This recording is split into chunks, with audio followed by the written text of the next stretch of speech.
예, 오늘 말씀은 열왕기하 25장 1절부터 21절까지입니다.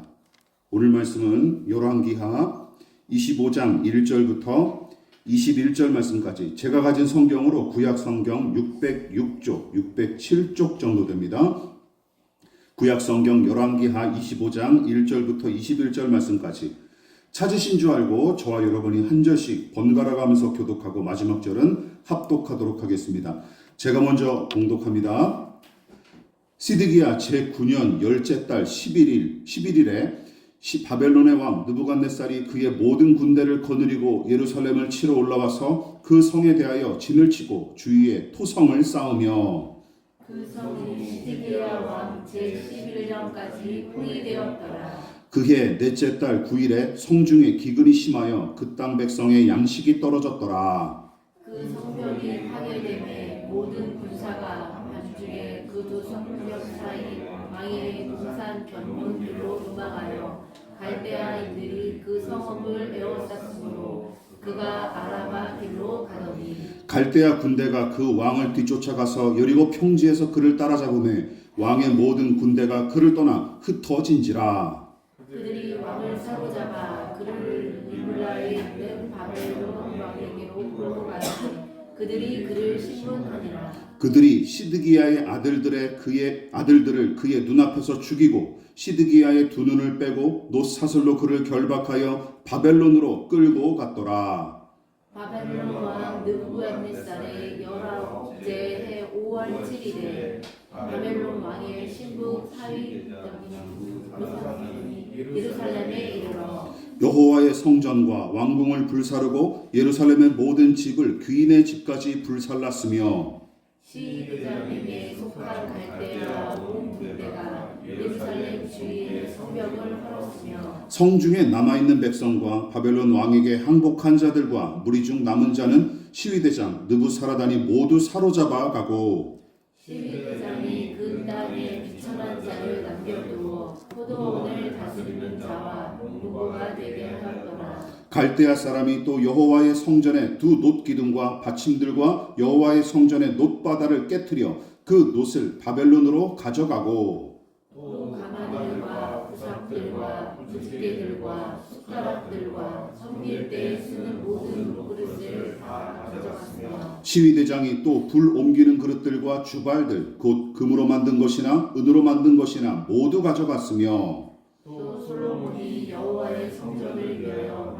만든 두 기둥과 한 바다와 받침들을 가져갔는데 이 모든 기구의 또 무게는 헤아릴 수 없었으니 그 한 기둥은 높이가 18규빗이요 그 꼭대기에 논머리가 있어 높이가 3규빗이요 그 머리에 둘린 그물과 석류가 다 놋이라 다른 기둥의 장식과 그물도 이와 같았더라. 시위대장이 대제사장 스가랴의 부제사장 스가랴와 성전 문지기 세 사람을 사로잡고 또 성중에서 사람을 사로잡았으니 곧 군사를 거느린 넷이 한 사람과 또 성중에서 만난 바 왕의 시종 5사람과 백성을 징집하는 장관의 서기관 한 사람과 성중에서 만난 바 백성 60명이라. 시위대장 느부사라단이 그들을 사로잡아 가지고 리블라 바벨론 왕에게 나아가매 우리 다 같이 바벨론 왕이 하마 땅 림나에서 다 쳐 죽였더라. 이와 같이 유다가 사로잡혀 본토에서 떠났더라. 아멘. 자, 말씀의 제목 우리 함께 읽어보도록 하겠습니다. 자, 시작. 무너진 예루살렘 불타는 성전. 무너진 예루살렘 불타는 성전이라는 제목으로 함께 말씀의 은혜 나누도록 하겠습니다. 열왕기서의 저자는 남유다에 닥친 이 사달 가운데서도 하나님께서 여전히 일하고 계신다는 사실과 함께 바벨론의 포로로 끌려가는 왕과 백성의 참상을 반복적으로 기록함과 동시에 개인의 자유를 핑계로 믿음을 버리고 악을 행하다가 결국은 자유와 권세를 잃은 왕들의 이 모순과 비극을 적나라하게 고발합니다. 그래서 우리는 지난 시간에 먼저 요시야와 다른 길을 걸어간 왕들과 백성에 관해 살펴봤어요. 요시야의 자식들은 아버지와 전혀 다르게 불신앙으로 일관하며 악을 행하다가 결국은 망해가는 나라와 함께 그들도 비참한 처지로 내몰립니다. 이처럼 남유다의 통치자들이 하나님과 그 계명을 전혀 의식하지 않은 채 그저 제 방식대로 나라를 경영하는 통에 백성은 소모품처럼 취급하며 착취하기 일쑤였고, 대부분 백성은 그런 자들의 불의한 통치 방식에 이의를 제기하고 저항하기는커녕 위정자들의 대책 없는 낙관론과 불손한 선동에 휘둘려서 신나게 장단을 맞췄던 탓에 그들은 하나님께서 요시야를 통해 허락하셨던 개혁과 회복의 마지막 기회를 저 스스로 걷어차 버렸고, 결국은 다 같이 망가지는 길로 내리달릴 수밖에 없었습니다. 자, 그렇다고 여기서 하나님의 역할이 줄어들거나 아예 사라진 것은 아니었어요. 여전히 하나님은 당신의 뜻대로 일하고 계셨는데, 그래서 우리는 지난 시간 어떤 하나님에 대해서 공부했습니까? 시작! 주시하고 판단하시며 끝내 심판하시는 하나님에 관해서도 살펴봤어요. 인간의 생사화복을 비롯한 만사가 하나님의 손안에 있음을 고백하는 것이 기독교 신앙이라고 말씀을 드렸습니다. 마찬가지로 남유다가 겪는 고립과 침탈과 굴욕은 하나님의 무관심이나 방관의 결과가 아니에요. 오히려 본문은 이 모든 사달이 하나님의 뜻하신 바 안에서 더 나아가 하나님께서 매우 적극적으로 간섭하신 까닭에 일어난 일임을 분명히 이야기하고 있습니다.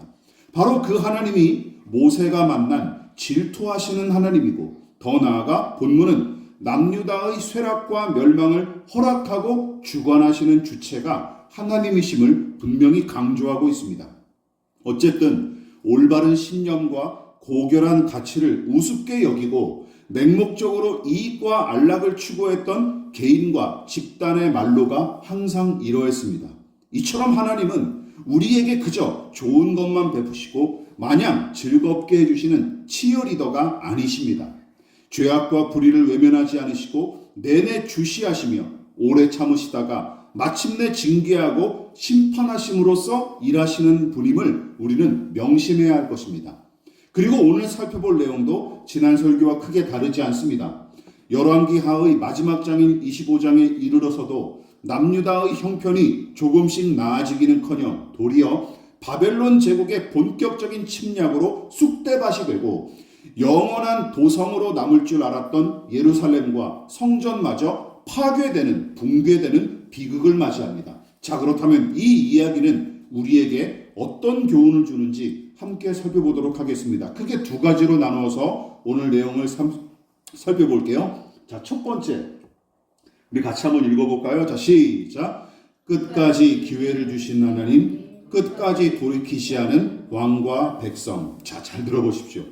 지난 설교에서도 제가 잠깐 언급했다시피 열왕기서와 달리 역대서는 요시야가 4명의 아들을 둔 거로 기록했는데 첫째인 요하나는 일찍이 요절한 거로 보았고, 남은 세 아들과 손자 하나가 4명의 왕이 되어서 차례대로 남유다를 다스렸는데, 살룸으로도 불렸던 막내 여호아하스가 아버지의 뒤를 이어 17대 왕이 되었으나 3개월 만에 이집트의 느고 왕에게 끌려가 죽임을 당하는 비극을 당했고, 느고 왕이 세운 요시아의 둘째 아들 엘리야김, 여호야김도 11년 동안이나 남유다를 다스렸으나 결국은 바벨론 왕 느부갓네살의 심기를 건드리는 바람에 막내 동생처럼 바벨론으로 끌려가는 수모를 당하고, 이후에 여호야김의 아들 여호야긴이 왕위에 올랐으나 그 역시 고작 40여일 만에 폐위된 뒤 바벨론의 포로로 끌려갔으며, 요시아의 셋째 아들인 시드기야 마따니아라는 사람이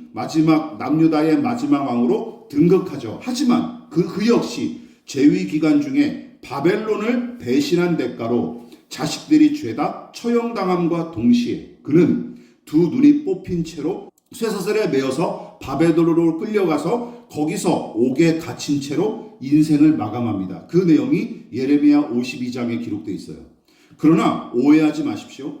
요시아의 이 세 아들과 손주 여호야긴이 하나님 앞에 선하게 행하고 나라를 세우기 위해 힘썼는데도, 이제 이렇게 오해하시는 분들이 있을 수 있다는 것이죠.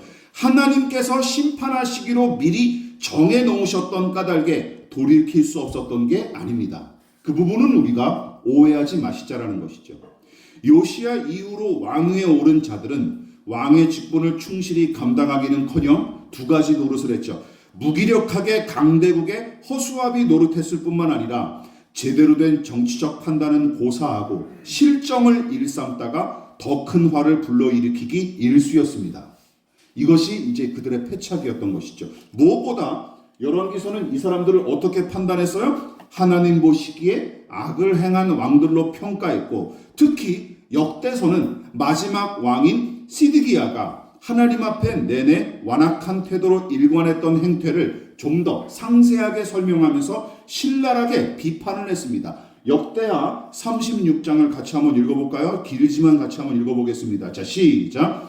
그의 하나님 여호와 보시기에 악을 행하고 선지자 예레미야가 여호와의 말씀으로 일러도 그 앞에서 겸손하지 아니하였으며, 또한 느부갓네살 왕이 그를 그의 하나님을 가리켜 맹세하게 하였으나 그가 왕을 배반하고 목을 곧게 하며 마음을 완악하게 하여 이스라엘 하나님 여호와께로 돌아오지 아니하였고. 여러분, 무슨 뜻입니까? 시드기야가 오만방자하게 선지자 예레미야를 통해 경고하신 하나님의 말씀도, 내내 들려오는 하나님의 말씀도 아주 일부러 귀를 닫고 듣지 않았고, 심지어 느부갓네살 왕 앞에서도 목을 뻣뻣하게 세우며 화를 자초한 거로 지적하고 있습니다. 그러니까 굽실됐으면 나라의 운명이 조금이라도 이렇게 유지가 됐을 텐데, 또 이 무식한 놈이 이 대제국의 왕 앞에서도 뻗댔다라는 것이죠. 고집을 부렸다라는 거예요. 그러니까 하나님을 전혀 신뢰하지 않고 제멋대로 행동했을 뿐만 아니라 중2병에 걸린 청소년보다 못한 모습으로 왕이라는 사람이 제 고집만 피우다가 이 사달을 이제 일으킨 거예요. 그러면 신하들과 다른 종교인들, 그리고 당시 백성은 이 왕보다 나았을까요? 그럴 리가 있겠습니까? 역대하 36장 제가 한번 읽어볼게요. 눈으로 보십시오. 모든 제사장들의 우두머리들과 백성도 크게 범죄하여 이방 모든 가증한 일을 따라서 여호와께서 예루살렘에 거룩하게 두신 그의 전을 더럽게 하였으며, 이 백성이 여전히 성전을, 요시야가 가까스로 일궈놓은 이 정화시킨 성전을 또다시 더럽혔다라는 것이죠. 또 어떤 내용이 나옵니까? 그의 백성이 하나님의 사신들을 비웃고 선지자들을 비웃었다라는 거예요. 그의 말씀을 멸시하며 그의 선지자를 욕하여 여호와의 진노를 그의 백성에게 미치게 하여 회복할 수 없게 하였으므로. 왕이나 백성이나 다 똑같았다라는 거예요. 모든 국가는 그에 걸맞은 정부를 가진다 하는 말처럼 남유다 왕과 백성은 그 나물에 그 밥인 채로 함께 망해갔던 것입니다. 그런데 우리가 이 부분에서 한 가지 염두에 둘 내용이 있습니다.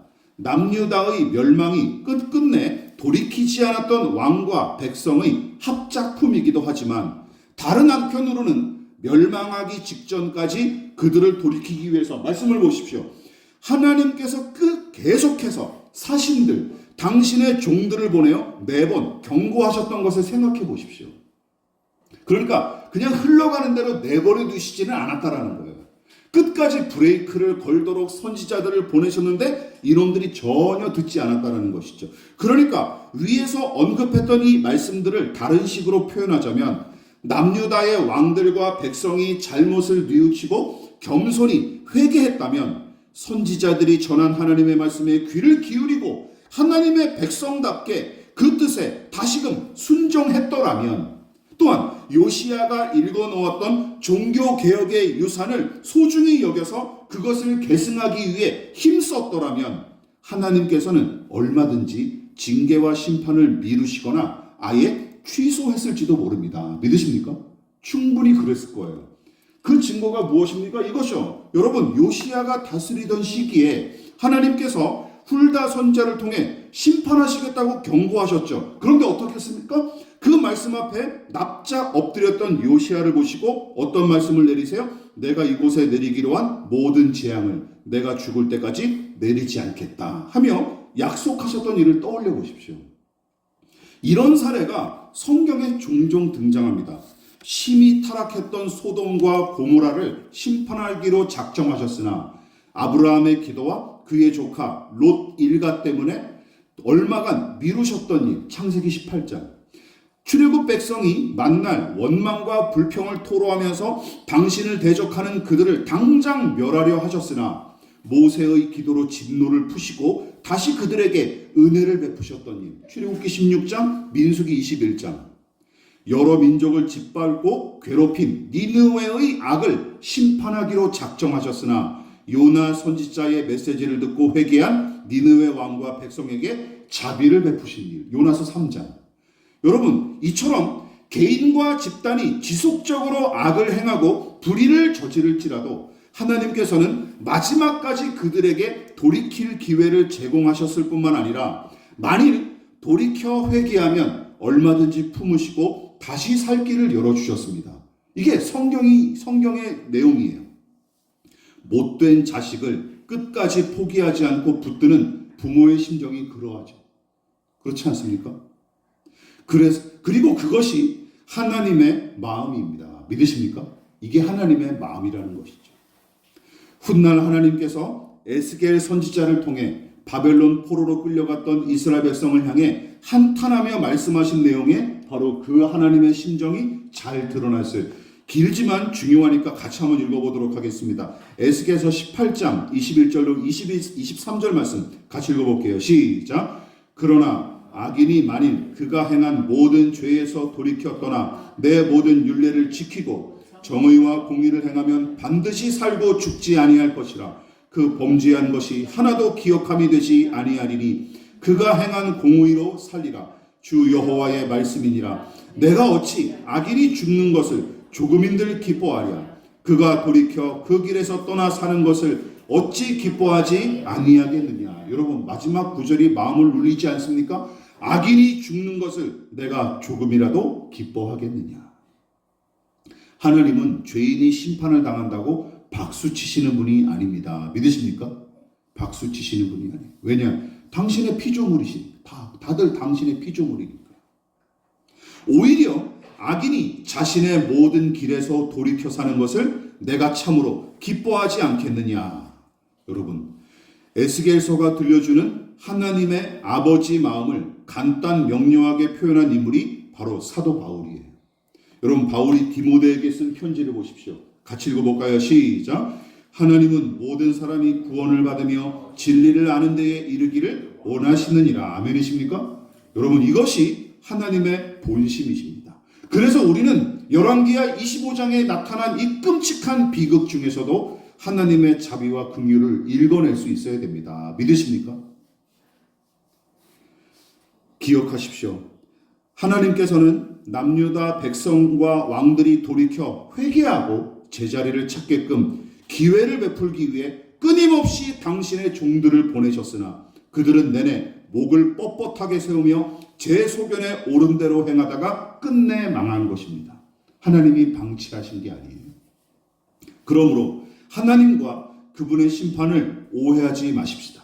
또한 본문은 충격적인 일 한 가지를 마지막으로 고스란히 보여주죠. 자, 어떤 내용입니까? 같이 읽어볼게요. 시작. 영원할 것 같았으나 끝내 붕괴된 예루살렘과 성전. 시드기야의 배신으로 화가 난 바벨론의 느부갓네살 왕은 본격적으로 남유다를 집어삼키기 위해 대규모 병력을 투입하여 침략했고 무려 3년 가까이 견뎠던 예루살렘 성벽이 허물어짐과 동시에 바벨론 군대가 완전히 장악한 남유다는 무차별적인 방화와 전방위적인 약탈로 인해 쑥대밭이 됩니다. 심지어 바벨론 군대는 시위대장 느부사라단의 지휘 아래 예루살렘의 모든 가옥은 물론이고 심지어 하나님의 성전과 왕궁까지 모조리 불태워버리죠. 이로 인해 예루살렘의 성전은 완전히 붕괴가 됩니다. 성전의 1차 성전의 역사가 여기서 이제 마무리가 되는 거예요. 비극적인 일이죠. 이쯤에서 여러분, 성전이 어떻게 세워졌는지 다시 한번 곱씹어 보시기 바랍니다. 성전의 역사를 제가 나름대로 이렇게 간단하게 정리해 봤어요. 다윗의 뒤를 이어 통일 왕국의 세 번째 왕으로 등극한 솔로몬이 아버지의 유지를 받들어 예루살렘에 건축한 이 성전은 출애굽 이후에 하나님께 제사를 드리기에 세워진 성막을 대신하기 위해 지은 건축물로서 솔로몬이 4년째 통치하던 해에 건축하기 시작하여 무려 7년 만에 완공한 건물이죠. 보수적인 신학자들은 그 시기를 대략 기원전 968년에서 957년 사이로 봅니다. 그런데 제가 기억나십니까? 열왕기상 강해를 통해 솔로몬이 감행한 성전 건축의 문제점도 지적했었는데, 아버지 다윗이 성전을 짓고도 남을 만한 재료를 넉넉하게 아주 충분히 준비했으나 솔로몬은 그 정도로 만족할 수 없었어요. 그래서 어떻게 합니까? 더 많은 재료와 물량을 투입해다 거기다 썼을 뿐만 아니라 그만큼 늘어난 공사 규모는 더 많은 노동력을 요구할 수밖에 없었죠. 게다가 왕궁 건축을 위해 성전 건축의 2배의 기간을 쓰죠. 14년을 써서 왕궁을 건축했으니 대규모 토목공사를 이어나간 탓에 계속된 부욕으로 말미암아 이스라엘 백성의 불만은 점점 더 쌓여갔고, 솔로몬의 뒤를 이어 왕위에 오른 르호보암 때에 마침내 폭발을 일으켜 남북으로 갈라지게 된 것이죠. 그러니까 엄밀히 말하자면 솔로몬의 성전 건축이 이스라엘의 분열을 가져온 주요한 원인 중에 하나가 된 것입니다. 이게 참 음과 양이 있는 거예요. 이렇게. 이처럼 비록 솔로몬의 성전은 그럼에도 여러 모순과 부조리를 아는 채로 건축됐지만, 그런데도 하나님은 솔로몬에게 그의 아버지 다윗과 맺은 약속을 들려주시면서 기꺼이 축복하셨죠. 그 내용 중 일부가 이것입니다. 같이 읽어볼게요. 열왕기상 9장 3절 시작.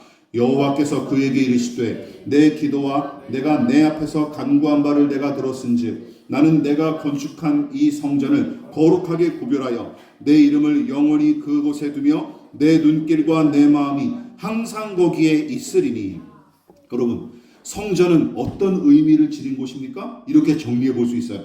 하나님께서 당신의 명예를 걸고 거룩하게 구별하신 곳. 하나님께서 내가 거기에 이름을 두겠다 얘기하셨어요. 하나님께서 항상 주시하시고 지켜보시며 내내 마음을 쓰시기로 작정한 곳. 얼마나 특별한 장소입니까? 또한 이곳에서 당신을 찾는 자들과 함께하기로 작정하신 곳. 무엇보다 영원하신 하나님을 모신 곳이기에 영원히 남아 보존될 것처럼 생각했던 곳이 바로 예루살렘 성전입니다.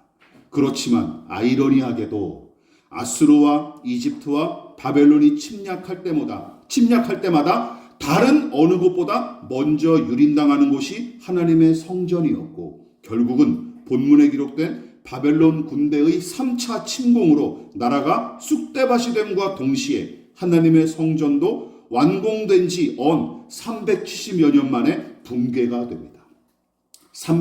채 400년도 넘기지 못하고 붕괴가 돼. 그렇다면 위에서 언급한 이런 하나님의 약속은 그저 공치사에 불과한가요?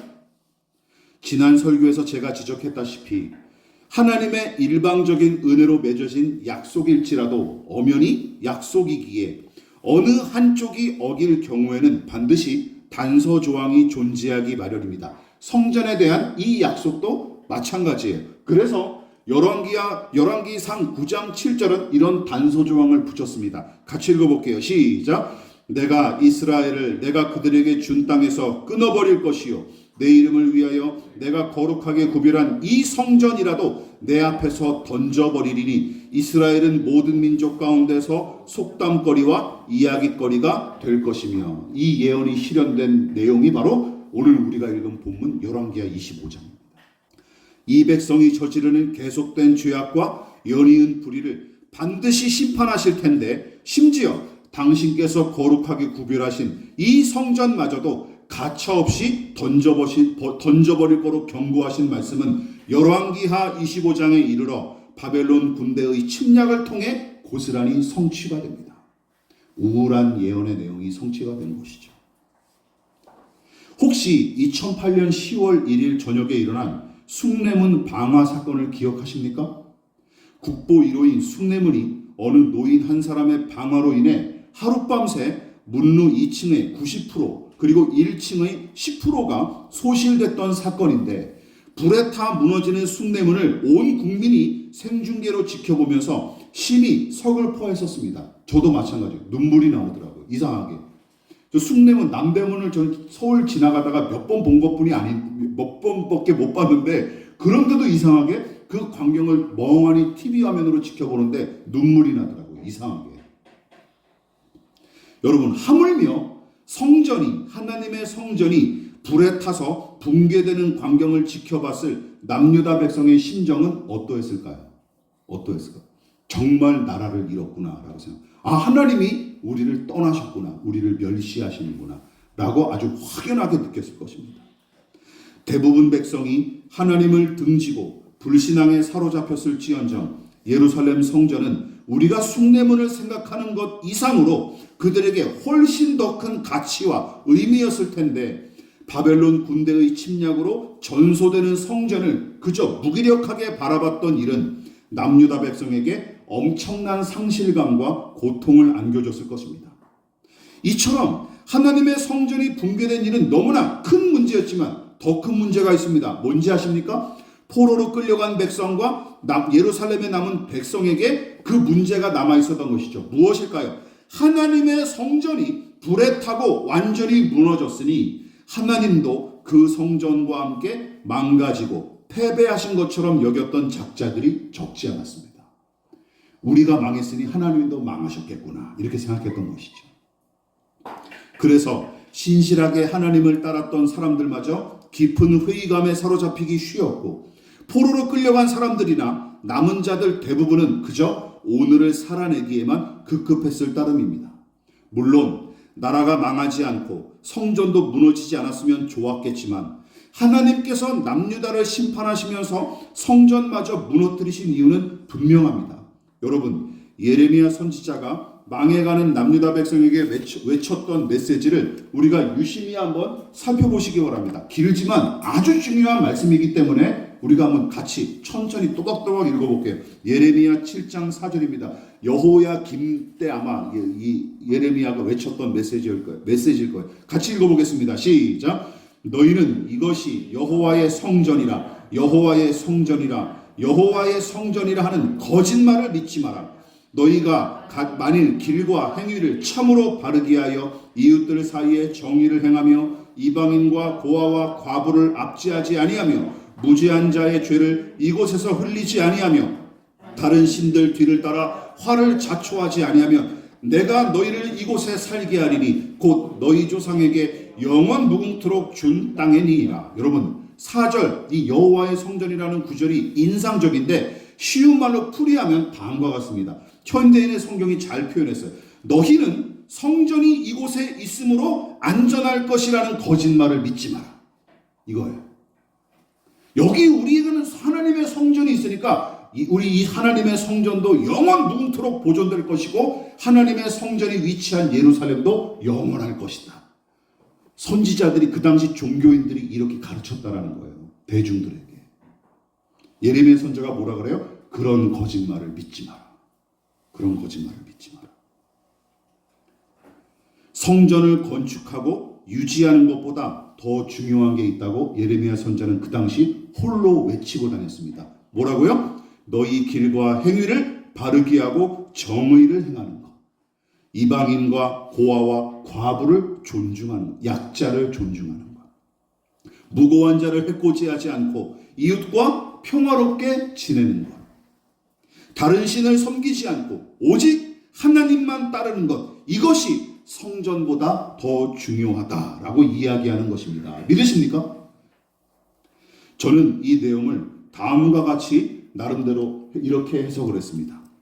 내 이름을 하나님의 입장에서 말이죠. 내 이름을 걸고 지은 이 성전, 내가 너희와 만나고 함께하기로 약속했던 이 성전도 결국은 불에 타서 무너져 내린 것을 똑똑히 보라. 그러므로 기억하라. 눈에 보이는 건물과 장소, 특별한 물건, 사람이 모인 숫자와 규모 따위가 중요한 것이 아니다. 중요한 것은 나 여호와와 내가 가르친 계명이고 더불어 건축된 성전이 아니라 내 백성인 너희의 존재 자체가 더 중요하다. 여러분도 동의하십니까? 이것이 바로 예레미야 선지자를 통해 또한 이 성전의 붕괴를 통해 하나님께서 우리에게 계시하신 말씀이라고 저는 믿습니다. 어떤 가수가 지은 노랫말처럼 이 땅에 영원한 것은 절대 없습니다. 믿으십니까? 절대 없습니다. 심지어 하나님의 이름을 걸고 지은 성전일지라도 종국에는 불에 타 무너졌고 이제는 그 흔적만 남아있을 뿐입니다. 말씀을 마무리하도록 하겠습니다. 안타깝게도 성전 자체를 신성시하여 떠받드는 작태나 그것을 이용하여 제 이익을 챙기는 행태가 성전이 붕괴된 지 400여 년 뒤에도 또다시 횡행했는데 기억하십니까? 예수님 당시에 바리새파를 비롯한 근본주의자들은 헤롯이 세운 성전은 신성시하며 떠받드는 짓을 다시 한번 또 반복하기 시작했고 장사하는 자들과 제사장 무리는 결탁하여 돈벌이를 위해 성전을 이용하는 짓을 서슴지 않았습니다. 한쪽은 극단적으로 성전이라는 건물 자체를 신성시하거나 어떤 놈들은 이걸 가지고 돈벌이에 썼던 종교인들이 있었다는 것이죠. 그리고 무지한 백성은 거기에 그 두 부리 중에 한 편에 속해서 하나님을 등지고 대적했던 것입니다. 그래서 여러분 누가복음 21장 6절에 예수님께서 이렇게 말씀하지 않으셨습니까? 이것들이 날이 이르면 돌 하나도 돌 위에 남지 않고 다 무너뜨리리라. 그리고 이 제3성전인 헤롯 성전도 AD 70년에 로마의 침략으로 완전히 붕괴되죠. 또다시 붕괴됩니다. 그러므로 이 예수님의 경고는 우연하게 튀어나온 말씀이 아니라 성전 건축과 붕괴의 역사를 반영하는 가르침이기도 합니다. 그리고 오늘날도 마찬가지입니다. 오늘날 우리는 어디에 해당합니까? 그저 건물에 불과한 예배당을 아직도 성전으로 부르면서 신성시하는 사람들이 허다하고 혹은 사두개파를 비롯한 제사장 무리처럼 예배당과 기독교 신앙을 내세워서 제 이익을 챙기기에 급할 따름입니까? 문제는 두 부류의 신자들이 오늘날 교회 안에도 수두룩할 뿐만 아니라 예수께서 지적하셨던 것처럼 대부분 신자가 정작 중요한 정의와 긍휼과 믿음은 깡그리 외면하고 무시하기 때문이죠. 무엇만 중요해요? 예배당 건축, 교회 부지 확보, 그리고 숫자 늘리기에만 급급한 것이죠. 또한 하나님을 피도 눈물도 없는 재판관이나 전쟁의 신 정도로 이해하고 폄하하는 사람들도 마찬가지입니다. 하나님은 거룩하고 의로우셔서 죄악과 불의를 끝내 심판하는 분이시지만 그럼에도 끝까지 긍휼을 베푸시고 구원하시기를 원하신다는 사실도 잊지 마십시다. 그러므로 돌이키지 않고 불의를 저지르는 자들은 끝내 심판하시는 하나님을 두려워해야 할 것입니다. 그리고 우리도 마찬가지입니다. 또한 깊은 자책감과 자괴감에 사로잡힌 사람들은 끝까지 자비를 베푸시고 구원하시는 하나님을 신뢰하고 소망하십시오. 그래서 끝날 때까지는 끝난 게 아니다 하는 마음가짐을 굳게 하고 쉽사리 포기하지 마십시오. 하나님이 일하고 계십니다. 믿으십니까? 우리 모두가 그 믿음으로 인내하고 결국 끝내 승리할 수 있기를 진심으로 축원을 드리겠습니다. 그러므로 너희는 이렇게 기도하라. 하늘에 계신 우리 아버지, 아버지의 이름을 거룩하게 하시며 아버지의 나라가 오게 하시며 아버지의 뜻이 하늘에서와 같이 땅에서도 이루어지게 하소서. 오늘 우리에게 일용할 양식을 주시고 우리가 우리에게 잘못한 사람을 용서하여 준 것 같이 우리 죄를 용서하여 주시고 우리를 시험에 빠지지 않게 하시고 악에서 구하소서. 나라와 권능과 영광이 영원히 아버지의 것입니다. 아멘.